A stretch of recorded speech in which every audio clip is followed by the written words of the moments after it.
여러분 안녕하십니까?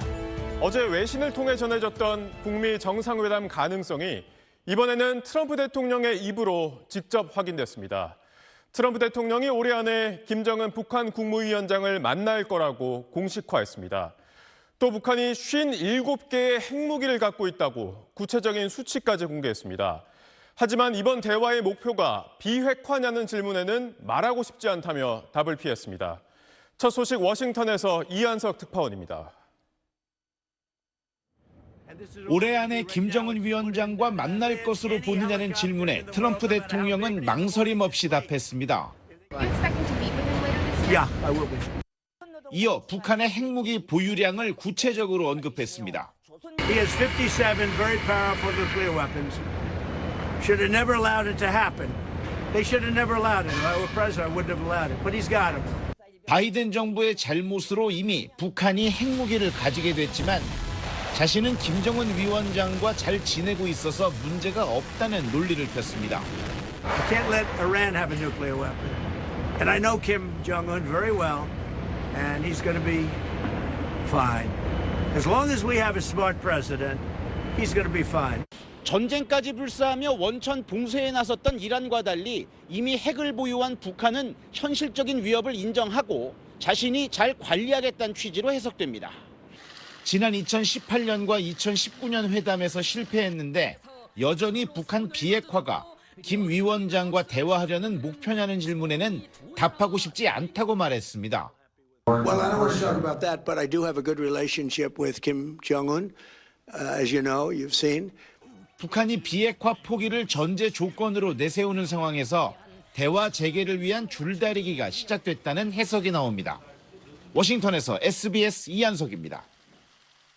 김정은은 매우 강력한 57개의 핵무기를 갖고 있다는 트럼프 대통령의 발언. 그 숫자가 상당히 구체적이라 기밀 정보를 공개한 것이란 지적도 나오는데요. 그만큼 미국이 북한의 핵 능력을 꿰뚫고 있다는 것을 드러내 향후 북미 대화에서 주도권을 잡기 위한 것이란 분석이 나옵니다. 이어서 손영한 기자입니다. 트럼프 미국 대통령의 57개의 북한 핵무기 발언에서 주목되는 건 57이란 숫자입니다.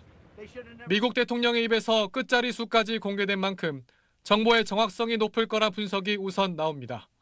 미 정보기관의 위성 영상 정보를 비롯해 동맹국을 포함한 다양한 북핵 관련 첩보를 종합해서 나온 데이터로 추정됩니다. 앞서 미 의회조사국 CRS는 지난 5월 북한이 약 50개의 핵탄두를 조립했을 가능성이 있다고 평가했습니다. 또 스웨덴 싱크탱크 스톡홀름 국제평화연구소는 지난 6월 펴낸 연감에서 1월 기준 북한이 60개의 핵탄두를 보유하고 있다고 분석했습니다. 트럼프 대통령이 언급한 57개와 엇비슷합니다. 전문가들은 트럼프의 구체적 수치 공개는 미 정보당국이 얼마나 김정은을 면밀히 주시하고 있는지 알려주려는 의도라며 미국이 북한의 비밀 무기들을 속속들이 파악 중임을 과시한 거란 분석도 내놓습니다. 미국이 갖고 있는 정보의 상당 부분 정확성을 통해서 북한을 충분히 보고 있으니까 그만큼 북한의 핵에 대한 억제 능력도 있다. 그래서 협상장으로 나오라라는 그런 의미도 있을 수 있는 거죠.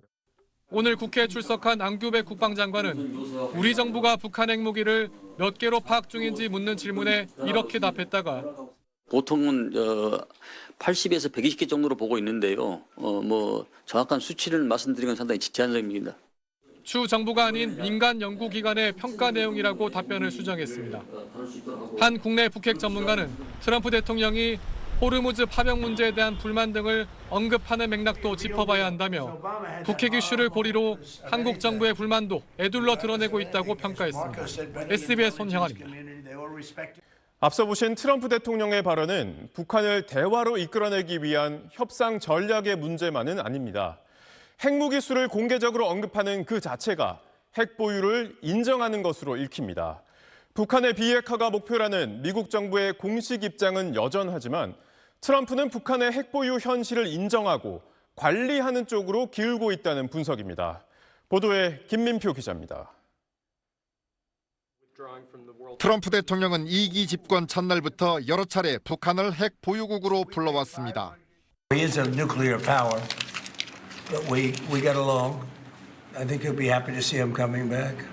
지난 4월엔 호르무즈 파병에 소극적인 한국 등 동맹국을 비판하면서 북한의 핵무기 숫자를 처음으로 공개했습니다. But we have 45,000 people, soldiers, in harm's way, and right next to Kim Jong-un with a lot of nuclear weapons. 45. 루비오 국무장관과 헤그세스 국방장관도 북한의 핵 보유를 인정하는 듯한 표현을 사용했습니다. 미국 정부는 지난해 한미 정상회담, 지난 5월 미중 정상회담 때도 북한 비핵화라는 대북 정책 목표에 변함이 없다는 공식 입장을 취해왔습니다. 하지만 북한 핵 문제에 대한 트럼프 대통령의 태도가 과거보다 훨씬 모호해졌다는 분석이 나오고 있습니다. 지난 30년간 북한 비핵화를 추구한 미국의 대북 정책은 물론이고 비핵화에 대한 이견으로 2019년 하노이 북미 정상회담을 결렬시켰던 집권 1기 때와도 크게 달라졌다는 겁니다. 특히 핵 개발을 포기하라며 전쟁을 불사했던 이란과 달리 이미 핵탄두를 다량 보유하고 발사체를 고도화한 북한에 대해서는 접근법이 다를 수밖에 없다는 평가가 나오고 있습니다. 북한 핵이 손쓸 수 있는 단계를 지났고 북중러 밀착 속에 대북 제재가 무력화되고 중국이 북한 핵 보유를 묵인하는 태도를 보이고 있어서 트럼프가 북한의 완전한 비핵화 대신 핵 위협을 감축해 관리하는 현실적 노선으로 크게 선회하고 있다는 분석입니다. SBS 김민표입니다. 북한이 첫 공개 반응을 냈습니다. 어젯밤 김여정이 등판해 북미 간 소통은 모른다면서도 두 지도자의 관계는 훌륭하다고 했습니다. 북한은 오늘 오후엔 또다시 미사일을 쐈습니다. 김하영 기자가 전하겠습니다. 트럼프 미국 대통령의 대화 러브콜에 대한 북한의 첫 공식 반응은 김정은 국무위원장 동생인 김여정 부장의 입장문 형식으로 우리 시간 오후 10시, 미국 시간으론 일과가 시작되는 오전 9시에 나왔습니다. 김여정은 북미 지도자들 사이 소통에 대해 자신은 전혀 알지 못한다면서 아마도 최고 지도부의 대외 정책과 관련해 자신이 모르는 유일한 사안일 것이라고 했습니다. 그러면서 김정은이 트럼프에 대해 좋은 추억과 감정을 갖고 있다는 걸 이미 여러 차례 밝혔다며 두 지도자들의 관계는 의연 훌륭하다고 강조했습니다. 의연은 생각한 것처럼이라는 뜻입니다.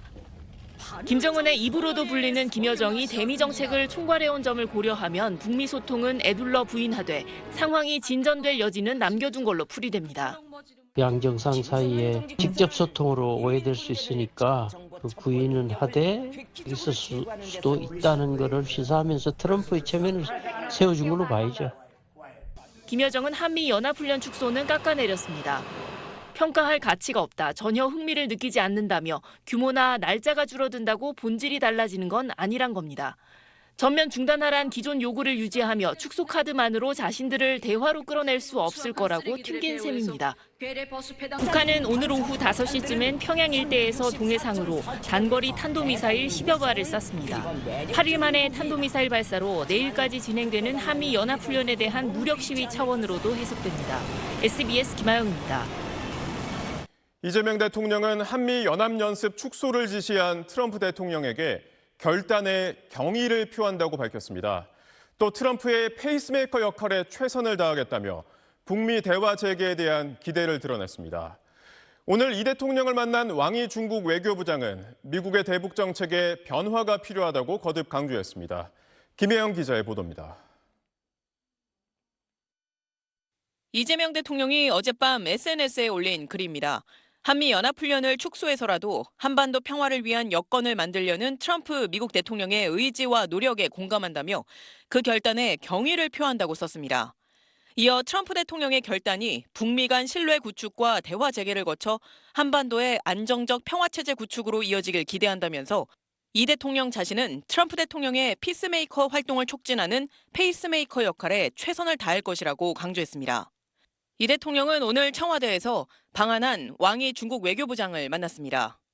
한중 관계가 전면 보완되고 있다고 평가하면서 조현 외교장관, 위성락 국가안보실장과 한반도 현안에 대해 긴밀히 소통해달라고 당부했습니다. 어제 한중 외교장관 회담에서도 우리 측은 이 대통령이 광복절에 밝힌 한반도 평화공존 구상을 설명하고 북한의 조속한 대화 복귀를 위한 중국의 건설적 역할을 요청했습니다. 왕 부장은 어제에 이어 오늘도 미국의 대북 정책 변화에 방점을 찍었습니다. 那是朝鲜跟美国之间决定的事情，那么尤其是美国，应该改变他们长期以来对朝的敌视政策。 우리 정부는 트럼프 대통령의 대북 행보에 의미를 부여하며 중국의 건설적 역할을 요청한 반면 중국은 미국의 대북 적대 정책 변화가 먼저란 입장으로 거리를 둔 형국입니다. SBS 김혜영입니다. 정치부 김하영 기자와 이야기 좀 더 이어가겠습니다. 김 기자, 네. 트럼프 대통령이 북미 대화에 이렇게 적극적인 이유, 그 기조에는 어떤 계산이 깔려 있을까요? 네, 트럼프 대통령은 미국 국내 정치 시간표상 만만치 않은 11월 중간 선거를 앞두고 있어서 외교적인 성과라는 디딤돌이 필요한 처지입니다. 미국 국내 여론이 따가운 이란 핵의 수렁에서 서둘러 빠져나올 출구 전략은 아직 마땅치가 않고 네. 이 시선을 북핵으로 돌리려는 거라는 분석입니다. 트럼프 일기 때 성공 문턱까지 갔던 북미 대화 카드를 다시 꺼내든 셈이죠. 미국 중간선거 전후로 9월 미중 정상회담, 11월 에이펙 정상회의가 이어지는데요. 북한의 핵무기가 57개나 있다와 같은 발언은 국제사회의 북한 리스크를 새삼 환기한 다음에 자신이 외교적 해법을 내놓는 모양새를 취해서 주목도를 높이는 전략이라는 분석도 있습니다. 예. 또 한편으로는 비핵화 이야기하자고 하면 북한이 뒤로 계속 빠지고 있잖아요. 자기 제안에 응하면 그 얘기는 안 할 수 있다고 내비치고 또 국제사회로부터 핵 보유국 인정받을 기회도 자신이 만들어줄 것처럼 유인책도 던지고 있는 거죠. 트럼프로서는 북핵의 현 수준 동결과 대북 제재 완화를 힘 대신 말로 주고받는 것만으로도 이란 전쟁과 달라졌다는 국내외의 상찬을 받을 수 있다는 기대가 있는 것 같습니다. 네. 그런데 북한을 보면 이 대화 가능성을 활짝 열어둔 건 아닌 것 같고 또 닫은 건 아닌 것 같단 말이죠. 북한의 노림수는 뭔가요? 네, 북한 입장에서 지금의 전개들이 특별히 나쁠 게 없다. 좀 과장하면 꽃놀이패다 이런 분석들도 나오는데요. 베네수엘라, 이란으로 이어진 체포, 참수, 전쟁 등으로 미국의 군사력이 국제사회를 뒤흔들었던 올해 초와는 다르게 지금은 이란 전쟁에 늪에 빠진 트럼프의 출구 찾기가 한창입니다. 반면에 그 사이 북한은 러우 전쟁에 6월 시진핑 중국 국가주석의 방북 등으로 북중러 밀착을 든든히 다져뒀습니다. 네. 북한이 이제 뭘 얻어내느냐가 관심일 텐데 우선은 비핵화 이슈 제거가 꼽힙니다. 트럼프가 핵보유국이라고 부르기는 했지만 미 백악관과 국무부는 북한 비핵화를 여전히 한편에서는 또 이야기하고 있거든요. 예. 그런 압박의 기조를 포기하라고 요구할 겁니다. 또 북한이 대북 적대의 상징으로 꼽는 한미 연합훈련을 아예 중단하라는 지시까지 트럼프 대통령 입에서 이끌어내면 북한으로는 더할 나위가 없겠죠. 우리의 핵 추진 잠수함 도입도 걸고 넘어지고 있는데 미국의 도입 중단 압박할 수 있겠고요. 북한은 지난해 10월에 트럼프 대통령의 깜짝 회동 제안 때도 물밑에서는 사전 준비를 했다고 국가정보원은 밝힌 적이 있거든요. 예. 이번에도 여러 시나리오를 짜두고 대비를 시작했을 겁니다. 그런데 문제는 이 과정에서 우리가 소외되는 이 한국 패싱 얘기가 나오고 있는데요. 네, 그렇습니다. 정부는 페이스메이커를 자처를 하지만 북미가 레이스를 시작할지 말지 아직 간을 보는 단계라서 그 역할을 할 틈이 넓어 보이지는 않습니다. 과거와 다르게 북미가 우리를 안 통하고 대화 테이블로 직행할 가능성도 있습니다. 예. 그만큼 한미 간의 조율이 중요해졌는데요. 정부는 북핵의 중단, 축소, 폐기라는 3단계 해법을 제시합니다. 그 과정을 페이스메이커로서 옆에서 촉진하겠다는 게 정부의 전략인데 이재명 대통령이 트럼프 대통령의 결단에 경의를 표한다고 상찬한 것도 또 정동영 통일장관이 북핵 중단의 첫 관문은 결국은 북미가 만나는 거라고 의미를 부여한 것도 그런 역할론의 연장선에 있습니다. 네, 김하영 기자 잘 들었습니다. 우리 돈 280조 원이 들어갈 대미 투자 가운데 그 첫 번째 사업이 조만간 공개될 것으로 보입니다. 미국에서 돌아온 김 장관 산업부 장관은 상당한 진전이 있었다며 다음 달 중 발표를 예고했습니다. 권란 기자입니다. 지난 16일 급하게 방미에 나섰던 김정관 산업통상부 장관이 나흘 만인 오늘 오후 귀국했습니다. 김 장관은 방미 기간 하워드 러트닉 미 상무장관을 이틀 연속 만나 대미 투자 쟁점을 막판 조율했습니다. 김 장관은 상당히 의미 있는 진전이 있었다며 애초 계획했던 8월 말 9월 초에서 조금 늦춰진 다음 달 중 대미 투자 프로젝트 1호 발표가 있을 거라고 밝혔습니다. 상당히 의미 있는 진전이 있었습니다. 그 현실적으로 논의하는 과정과 절차들이 있어서 그런 것들을 고려하면은 9월 중으로 하는 것에 대해서 서로 양국 간에 서로 이해가 있었습니다. 첫 투자처를 두고 미국이 반도체 분야를 요구했다는 관측엔 분명히 선을 그었습니다. 마트릭하고 이야기하는 과정에 반도체 이야기는 안 나왔습니다. 김 장관은 우리 정부가 추진해온 가스 복합 화력 발전소 등 에너지 분야를 중심으로 논의하고 있다고 말했습니다. 현재 그 에너지 분야가 그 분야를 중심으로 논의를 하고 있고요. 지금 와서 뭐 다른 분야로 바꿔 가지고는 일정을 만들어낼 수가 없는 상황일 수밖에 없지 않습니까? 남은 쟁점 등은 다음 주 화상회의에서 논의하며 합의점을 찾겠다는 계획입니다. 최근 미국은 한국의 대미 투자 이행 속도에 대한 불만을 공공연히 드러내왔습니다. 트럼프 대통령은 급기야 한국의 이란전 불참 등 안보 현안까지 언급하며 노골적으로 불쾌감을 표출했습니다. And I was not happy when South Korea said no, they're not interested in helping us with the Hormuz Strait. 김 장관은 미국이 또 다른 압박 카드로 들고 있는 무역법 301조 과잉 생산 조사 결과는 다음 달 초쯤 결론이 날 걸로 예상했습니다. 미국 측과 15% 상한선에 대한 이해가 있었다면서도 끝까지 방심하지 않겠다 밝혔습니다. SBS 권란입니다. 김여정의 입장문을 본 우리 정부는 북한이 대화에 관심이 있는 것 같다고 평가했습니다. 트럼프 대통령이 북한의 핵 보유 현실을 받아들이는 것 아니냐는 우려에 대해선 북한을 핵 보유국으로 인정할 수 없다는 우리 입장을 분명히 했습니다. 김관진 기자가 보도합니다. 안규백 국방장관은 오늘 국회 국방위원회에서 북미의 대화 재개와 물밑 접촉 가능성을 어떻게 평가하느냐는 질문에 정보사항이라 제한적이라면서도 이렇게 답변했습니다. 여러 가지 김여정 그 담화를 보면은 관심이 있는 것 같은 이런 느낌을 받습니다. 그에 대한 더 세부적인 분석은 더 필요할 것 같습니다. 북한 핵무기가 57개라고 밝힌 트럼프 미국 대통령의 발언이 북한을 핵보유국으로 인정하고 비핵화를 포기한 것 아니냐는 질문엔 한국 국방장관의 논평은 적절치 않다면서도 북한을 공식 핵보유국으로 인정할 수 없다는 우리 정부의 입장을 재확인했습니다. 북한의 핵을 갖고 있는 것은 인정하시는 겁니까? 공식적으로 인정할 수 없습니다. 미국이 비핵화를 포기하는 거로 보십니까? 저는 미국이 비핵화를 포기하지는 않은 걸로 보고 있습니다. 트럼프 대통령의 갑작스런 한미연합훈련 축소 지시로 전시작전 통제권 전환을 위한 완전 운용 능력 검증에 차질이 생기는 것 아니냐는 우려에 대해선 이번 UFS 훈련 일부에 대화력전 등 2개 평가를 이미 완료했다고 안 장관은 답변했습니다.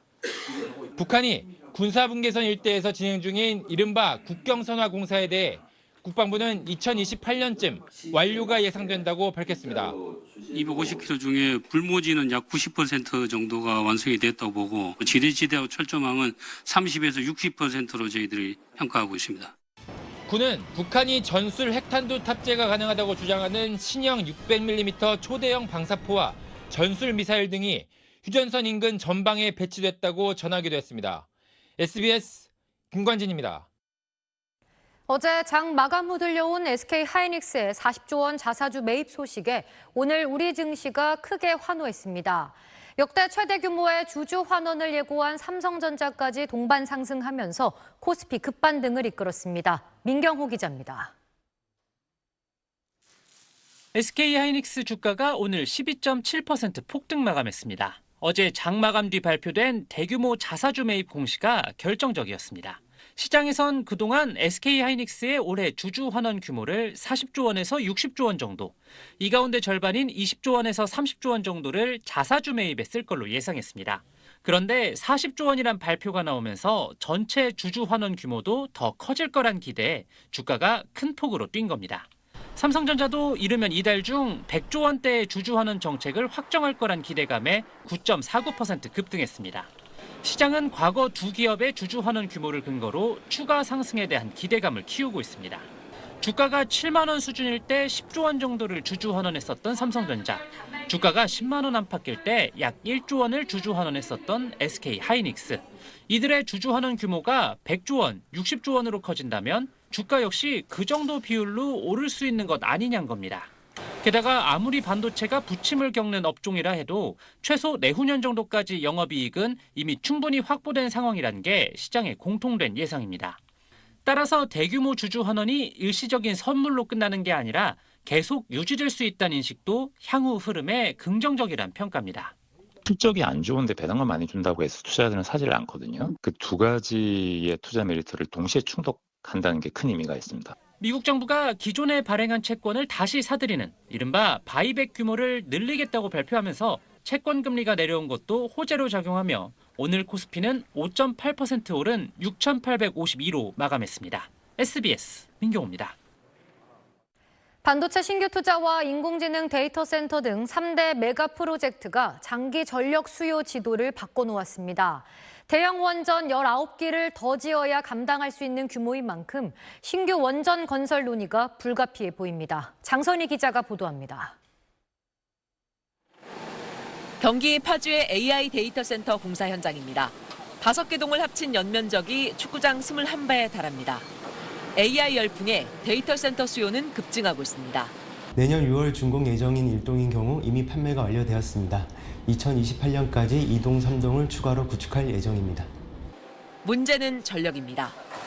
지금 짓고 있는 이 데이터 센터가 확보한 전력은 200메가와트. 최대로 가동할 때 59만 가구가 1년 동안 쓸 양입니다. 민간 자문기구인 12차 전력수급 기본계획 총괄위원회는 오는 2040년 최대 전력 수요가 158에서 165기가와트에 달할 거란 전망치를 발표했습니다. 넉 달 만에 예상치를 약 27기가와트 높인 건데 반도체, 데이터 센터, 피지컬 AI 등 3대 메가 프로젝트의 전력 수요를 새로 반영한 겁니다. 27기가와트는 국내 대형 원전 19기의 발전 용량입니다. 6월 말 이후에 구체화된 반도체와 AI 데이터 센터의 대규모 투자 계획을 반영한 것이 대부분을 설명합니다. 앞서 정부는 지난 정부에서 마련된 11차 정기본 계획을 받아들여 대형 원전 2기와 소형 모듈 원자로 SMR 1기를 새로 짓기로 했습니다. 3대 메가 프로젝트와 관련해선 원전 건설 시기 등을 앞당기겠다고 했는데 전력 수요 전망치가 대폭 상향되면서 추가로 원전을 지어야 한다는 목소리가 커질 걸로 예상됩니다.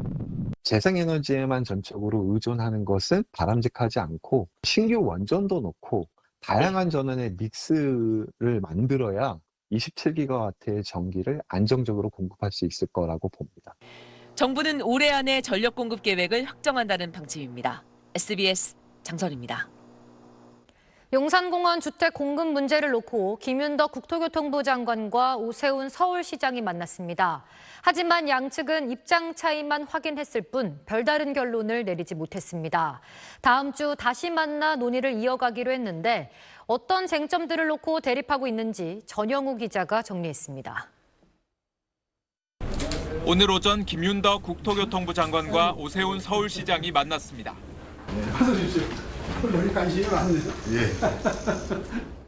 부동산 공급 대책의 최대 관심 지역으로 떠오른 용산 일대 개발을 두고 정부와 서울시 이견이 크기 때문입니다. 김 장관은 용산공원 전체가 아니라 이미 훼손된 부분만 제한적으로 청년주택 공급에 활용될 것이란 점을 강조했습니다.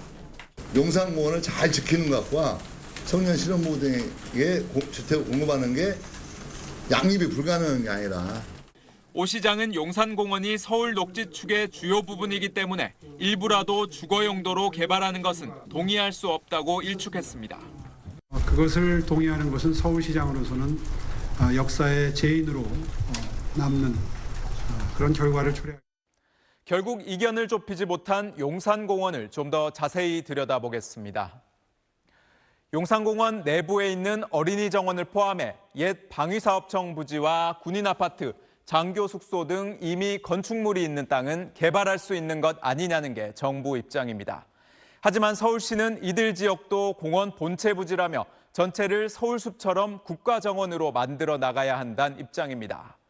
대신 공원 주변에 국유지를 활용하는 절충안을 제시했는데요. 4만 5천 제곱미터 규모로 정부의 129 대책에서 2,500가구 공급 부지로 발표된 캠프킴을 비롯해 18,000 제곱미터 면적의 경리단 부지, 또 한국은행 직원 숙소와 외교부 주차장 등이 해당됩니다. 용산 국제연못지구에 대해서도 입장 차이는 좁혀지지 않았습니다. 정부는 10,000가구 공급하겠다는 목표지만 서울시와 용산구는 8,000가구까지만 수용할 수 있다는 입장입니다. 김 장관과 오 시장은 다음 주에 다시 만나 논의를 이어갈 예정입니다. 용산공원 보존이라는 대원 측에 양측이 공감했다고는 하지만 공원 본체 개발이라는 핵심 쟁점에선 평행선을 달리고 있어 합의점 도출이 쉽지 않을 전망입니다. SBS 전용우입니다. 정부의 세제 개편안에 대한 입법 예고가 오늘 마무리됐습니다. 하지만 정부가 발표부터 한 뒤 추후 국회와 협의하겠다고 한 것에 대해선 여당조차 국민의 비판을 자초했다고 지적했습니다. 구윤철 경제부총리는 비거주 1주택자의 예외 인정 사유를 확대해달라는 요구를 반영해 국민 불편을 최소화하겠다고 밝혔습니다. 김보미 기자입니다.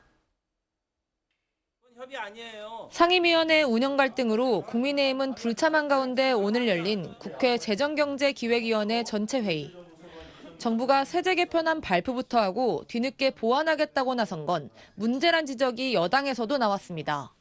일단 발표해놓고 나중에 국회 상임위하고 상의하겠다 이렇게 하기 때문에 국민들 반발이 있는 거 아닙니까? 소통의 필요성에 저는 당연히 공감합니다.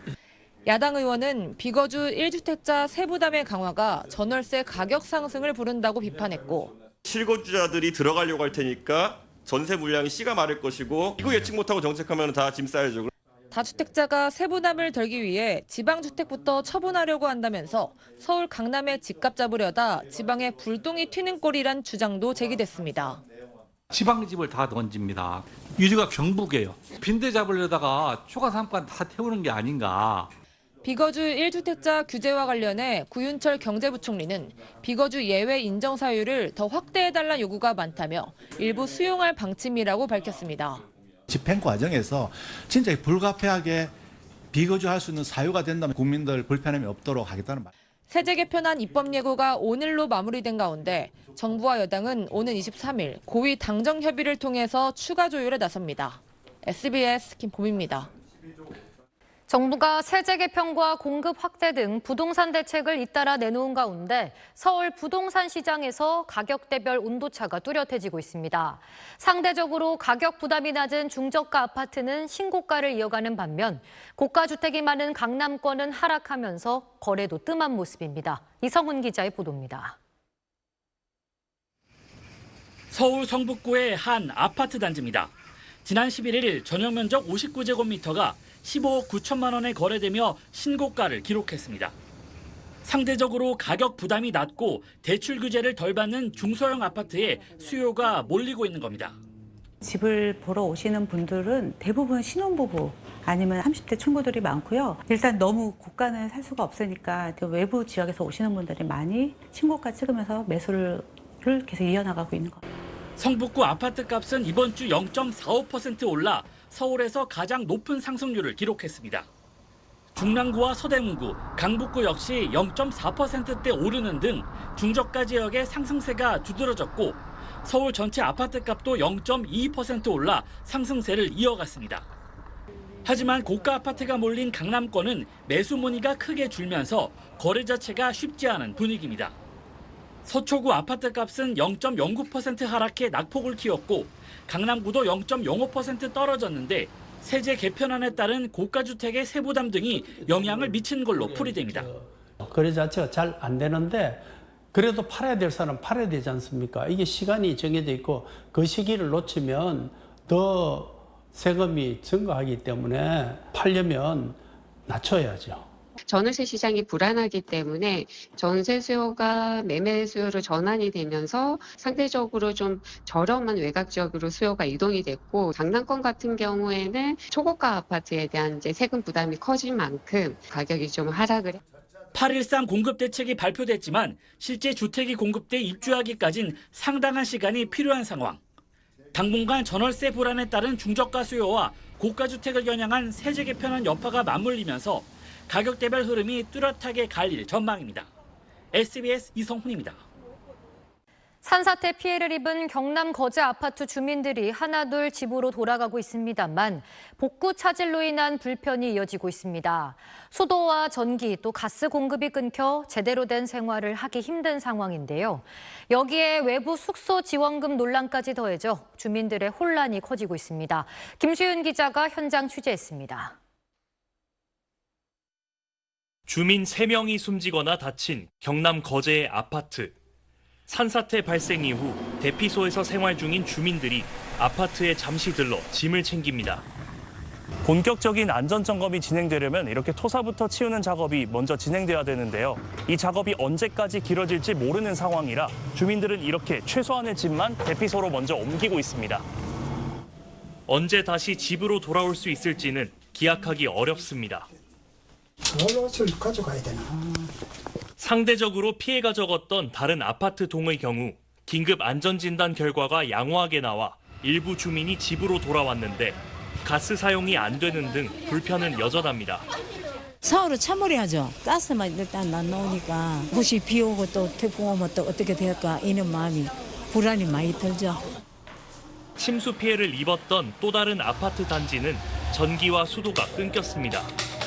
에어컨 안 나오고 그래도 뭐 더운 건 조금 참겠는데 엘리베이터 안 되고 이게 너무 힘들어요. 화장실 만들고 가고. 거제시는 수해 피해를 입은 주민들에게 외부 숙소를 이용할 수 있도록 숙박비를 지원하고 있습니다. 그런데 정부 지침에 따라 지원금은 가족이 몇 명이든 한 세대당 7만 원으로 제한돼 가족 단위의 숙소를 구하기 어려운 일부 주민들은 불편을 감수하면서 대피소에 머물 수밖에 없습니다. 모텔인데 가봐도 요즘 뭐 5만 원 이상 아닙니까? 담배 냄새 나고 그거 뭐 곰팡이 냄새 나고 샤워도 뭐 어렵고. 복구 작업이 예상보다 더디게 진행되는 만큼 피해 주민들에 대한 더욱 섬세한 지원이 필요해 보입니다. SBS 김수윤입니다. 거제 못지않은 거센 폭우가 휩쓸고 간 통영 도심과 관광지는 당장 생계부터 걱정입니다. 한창 관광객들로 북적여야 할 시기에 발길이 뚝 끊기면서 상인과 주민들의 한숨만 깊어지고 있습니다. KNN 이민재 기자입니다. 750mm의 물폭탄이 쏟아진 경남 통영입니다. 골목길을 따라 오래된 건물이 줄지어 선 원도심이 직격탄을 맞았습니다. 건물 안팎의 높이차가 거의 없다 보니 피해가 클 수밖에 없었습니다. 문제는 기껏 엉망이 된 거리와 가게를 치워도 손님이 없다는 겁니다. 비가 오기 전에는 지금 평일에도 사람이 엄청 많으셨거든요. 많이 오시고 했는데 비 오고 지금 거의 지금 안 오시고. 폭우 피해는 조금씩 회복되고 있지만 지역 피해는 계속 누적되고 있습니다. 평소라면 관광객들로 붐빌 시간대지만 특별 재난지역 선포까지 고려되는 통에 관광객 발길이 뚝 끊긴 겁니다. 통영의 대표 관광지 동피랑 마을도 관광객 찾기가 하늘의 별따기가 됐습니다. 많이 피해를 보셨다고 하는데 와서 저희는 이제 여행으로 오는 거잖아요. 근데 와갖고 이렇게 다니는 게 그분들한테 또 죄송한 것 같기도 하고 그래갖고 잡아놓은 거라 어쩔 수 없이 왔거든요. 가게들도 사실상 개점 휴업 상태입니다. 한산대첩 축제 그 기간에도 손님이 좀 있었어요. 안 왔는데 그러고 나서 비가 팍 내리니까 아무래도 뭐 재난지역 국이고 이렇게 가는데 비로 오겠습니까? 진짜. 전통시장도 손님이 없긴 마찬가지. 관광객이 줄어든 것도 문제지만 피해를 입은 주민들도 허리띠를 졸라매 소비 자체가 사라진 겁니다. 이 난리 났다 빨리 오라고 그래서 내가 빨리 가고 이제 체험이 난리인데 빨리 쳐야 그게 맞잖아. 많이 줄었지요. 좀 자기 집이 지금 피해 있는 사람도 있고.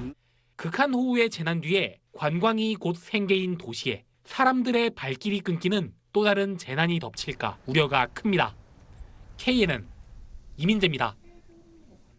지난 5월 제주에서 실종된 장미란 씨 사건은 담당 형사가 장 씨와 연락됐다며 사건을 종결했습니다.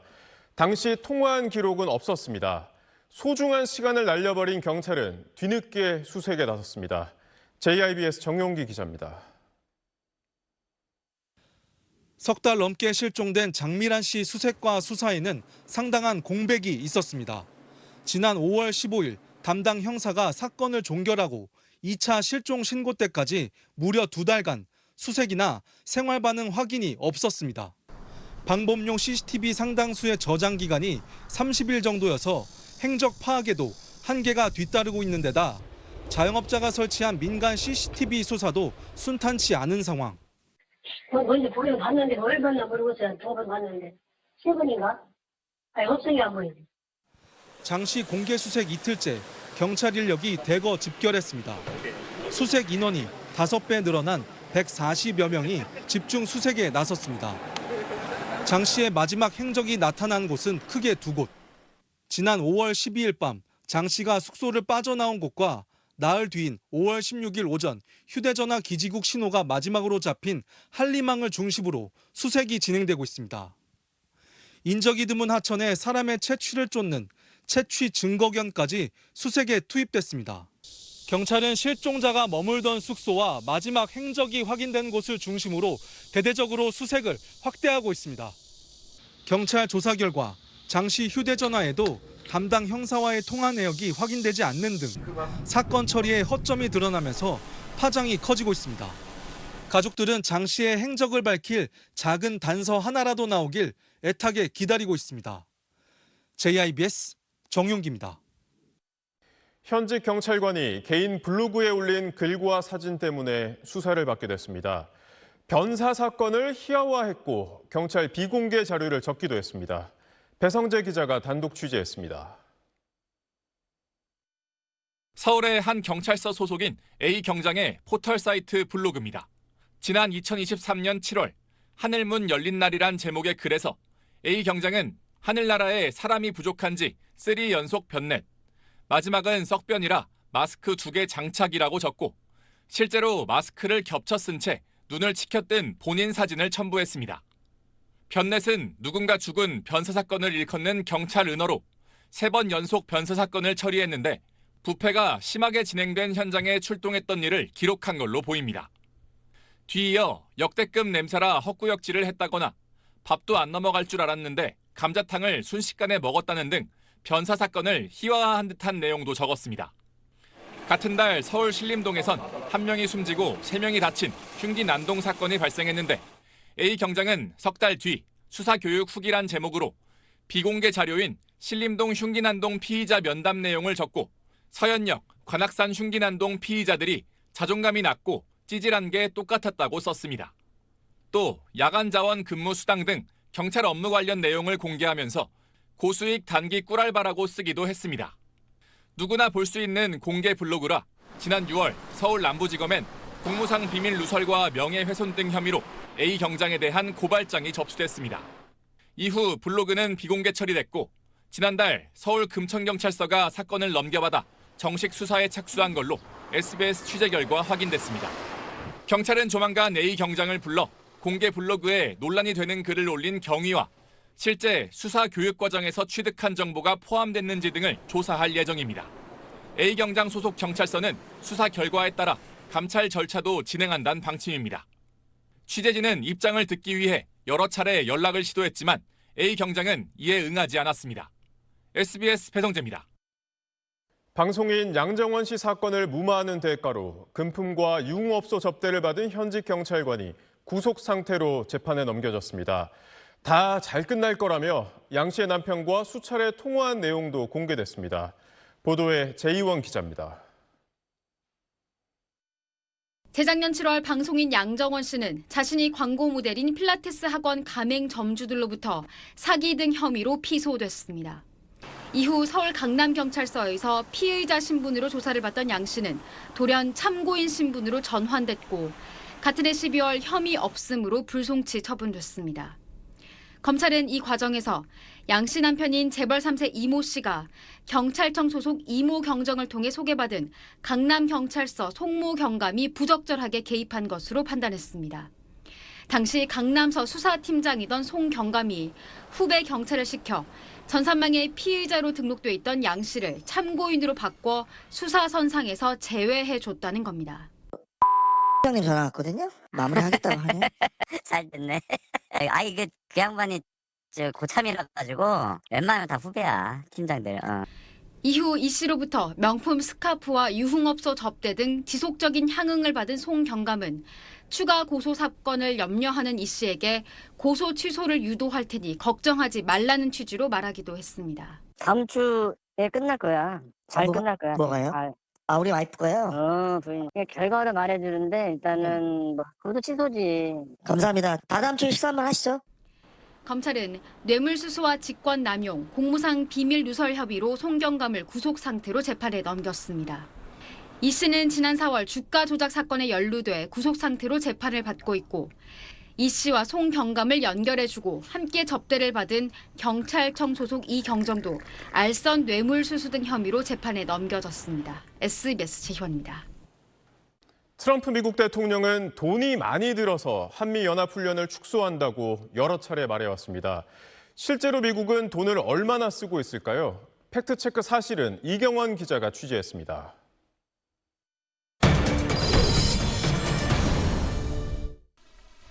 트럼프 대통령이 한미훈련 비용을 언급한 건 이번이 처음은 아닙니다.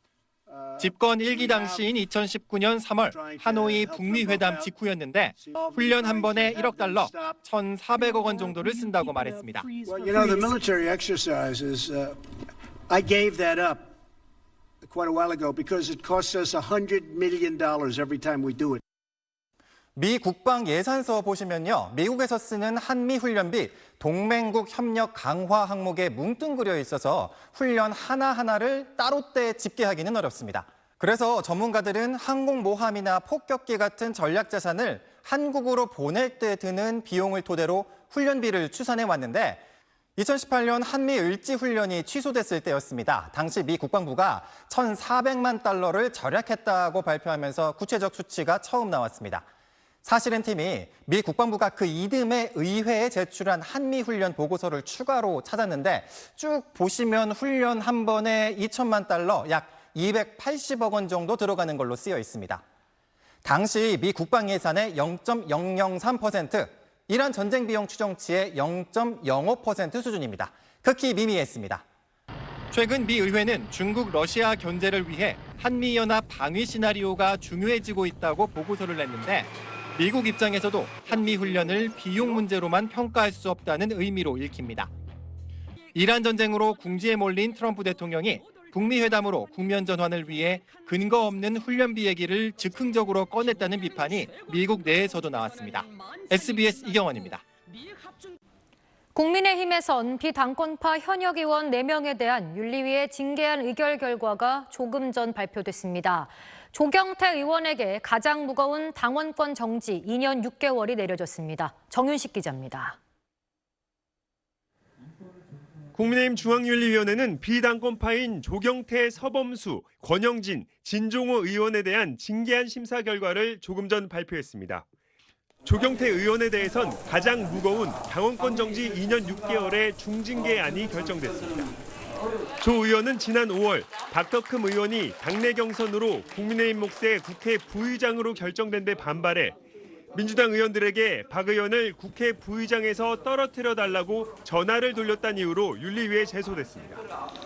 윤리위는 진종호 의원에 대해선 당원권 정지 2년의 징계안을 의결했습니다.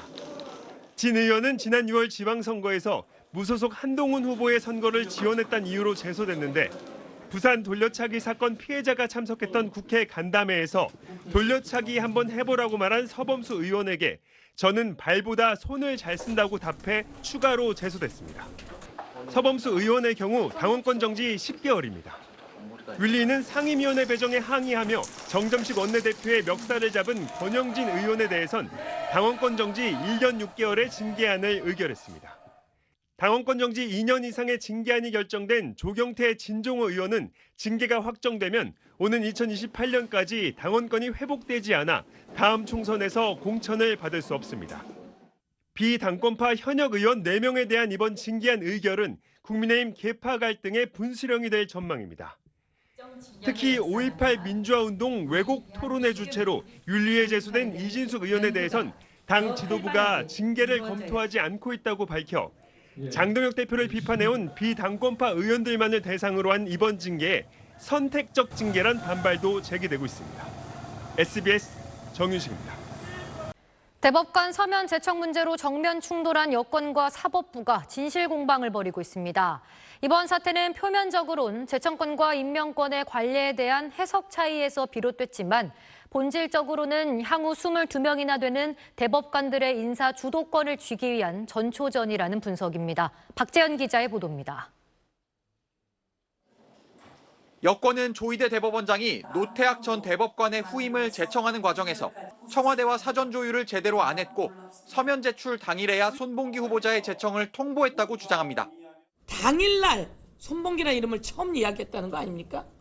반면 대법원은 청와대가 대통령 면담 기회를 안 줬다거나 청와대 민정수석을 통해 서면 제출에 대한 사전 협의를 했다고 주장합니다. 손봉기라고 하는 이름으로 그전부터 어떻게 했으면 좋겠는지 협의한 적이 있어요, 없어요?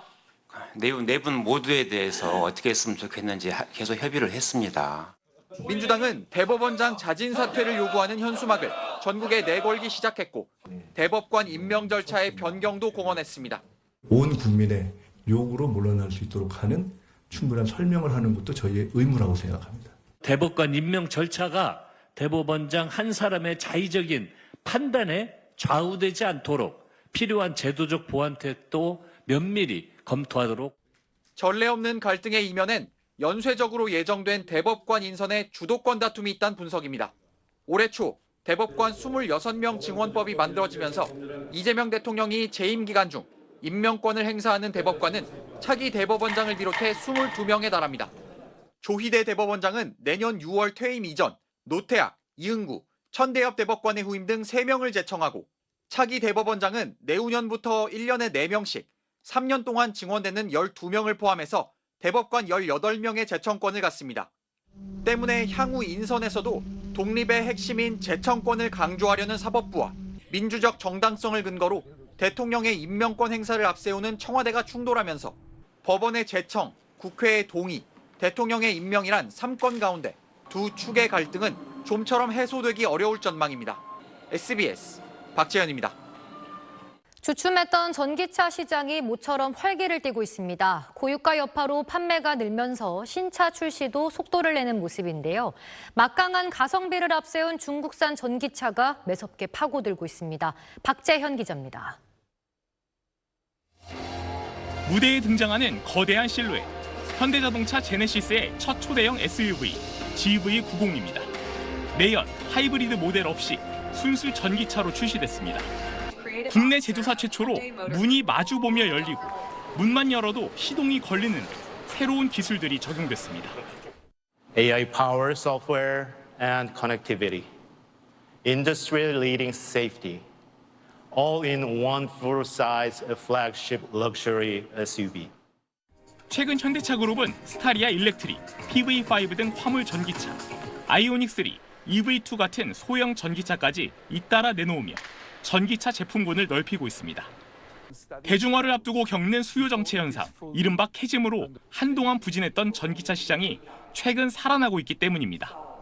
올해 상반기 유럽 전기차 판매량은 122만 8,900여 대로 지난해 같은 기간보다 40% 늘었습니다. 우리나라에서도 같은 기간 판매량이 112% 급증하며 누적 등록 대수가 처음으로 100만 대를 돌파했습니다.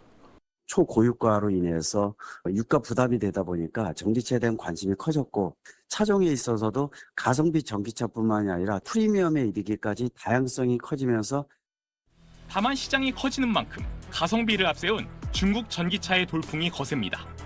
관세 장벽이 낮은 한국에선 중국차 경쟁력이 특히 높을 수밖에 없습니다. 중국 지리자동차 계열 볼보가 중국에서 생산한 최고급 전기차 ES90의 국내 시작 판매가는 약 7,300만 원. 유럽보다 낮은 관세 탓에 볼보의 본사가 있는 스웨덴 판매 가격보다 5천만 원 넘게 저렴합니다. 그렇다 보니 올해 상반기 중국 전기차 판매량은 334% 폭증했습니다. 각국 정부들의 무역 산업 정책까지 전기차 시장에 큰 영향을 미치는 상황에서 적기에 대응하지 못하면 자칫 주도권을 내줄 수 있다는 우려가 나옵니다. SBS 박지현입니다. 1년에 2mm의 비가 내리던 칠레 사막 지역에 6년치 강수량에 달하는 비가 몇 시간 만에 쏟아졌습니다. 페루에서도 폭우로 인한 산사태 위험이 커지면서 유명 관광지인 마추픽추 유적지로 가는 길이 폐쇄됐습니다. 유덕기 기자입니다. 무서운 속도로 밀려 내려온 흙탕물이 마을을 덮칩니다. 차량들이 속수무책 떠밀려 내려갑니다. 현지 시간 18일 칠레 북부 태평양 연안 도시 토코피아에서 대규모 산사태가 발생했습니다. Siento un ruido, estaba cocinando, siento un ruido, salgo a ver, iban las camionetas, los autos corriendo para abajo en el barro. Fue terrible, terrible. 토코피아는 연평균 강수량이 2.5mm에 불과한 사막지대로 계곡 지형에 도시가 형성됐는데 몇 시간 만에 최고 15mm, 6년치 강수량에 달하는 비가 한꺼번에 쏟아져 산사태로 이어졌습니다. 지금까지 1명이 숨지고 3명이 다친 가운데 이재민 580여 명이 발생하고 1,100여 명이 대피했습니다. 비상사태를 선포한 칠레 정부는 태평양 해수면 온도가 평년보다 높아지는 엘니뇨 현상이 이례적인 비를 몰고 온 것으로 지목했습니다. 칠레는 불과 한 달 전에도 폭우로 최소 10명이 목숨을 잃었습니다. Estamos viviendo en el país condiciones anormales del fenómeno de un niño intenso. 이웃 페루에서도 곳곳에 폭우가 내리면서 홍수와 산사태가 발생해 고속도로 마비 등 피해가 잇따르고 있습니다. No sabemos cómo alimentarlo. Yo, por ejemplo, tengo 3 niños en el carro que ya estamos 3 días parados y ya no hay cómo alimentarlo. Lo poco que hemos traído se nos acaba. 유명 관광지 마추픽추 유적지로 가는 길도 산사태 위험에 폐쇄됐습니다. 페루 정부는 비상사태를 선포하고 이재민 구호와 피해 복구에 나섰습니다. SBS 유덕기입니다. 네, 오늘 중부지방은 비구름의 영향으로 더위가 크지 않았지만 남부지방은 무더위가 기세를 올렸습니다. 내일도 우리나라는 북태평양 고기압의 가장자리에 들면서 수도권과 강원도에는 비가 오겠고요. 남부지방 중심으로 소나기가 예상됩니다. 중부지방의 비는 내일 새벽부터 모레 오전 사이 이어지겠습니다. 예상되는 비의 양을 보면 인천과 경기 북부에 10에서 60mm, 그 밖에 서울 등 중부에 5에서 최고 50mm의 비가 예상되고요. 충청 이남 지역의 소나기는 최고 50mm로 국지적으로 강하게 쏟아질 수 있겠습니다. 한편 이번 주말 처서절기가 있어서 조금 선선해지지 않을까 궁금해하실 텐데 오히려 비가 그치고 나면 고기압 세력이 더 확장되면서 더위가 조금 더 강화되겠습니다. 그래도 시기가 시기인 만큼 8월 초와 같은 극심한 더위는 없을 전망입니다. 한편 전남과 경남으로 폭염특보가 경보로 한 단계 더 격상이 됐습니다. 남부지방에는 열대야주의보도 발효 중인 가운데 오늘 밤도 무덥겠는데요. 서울은 최저기온이 24도 보이면서 열대야 기준에는 못 미치겠지만 습도가 높아서 후텁지근하겠고요. 내일 서울의 낮 기온 30도, 광주는 35도까지 오르겠습니다. 다음 주에는 태풍 등 날씨 변수가 많아 날씨의 변동성이 큰데요. 내륙에는 소나기가 내릴 가능성이 있습니다. 날씨였습니다. 8시 뉴스 마칩니다. 시청해주신 여러분 고맙습니다.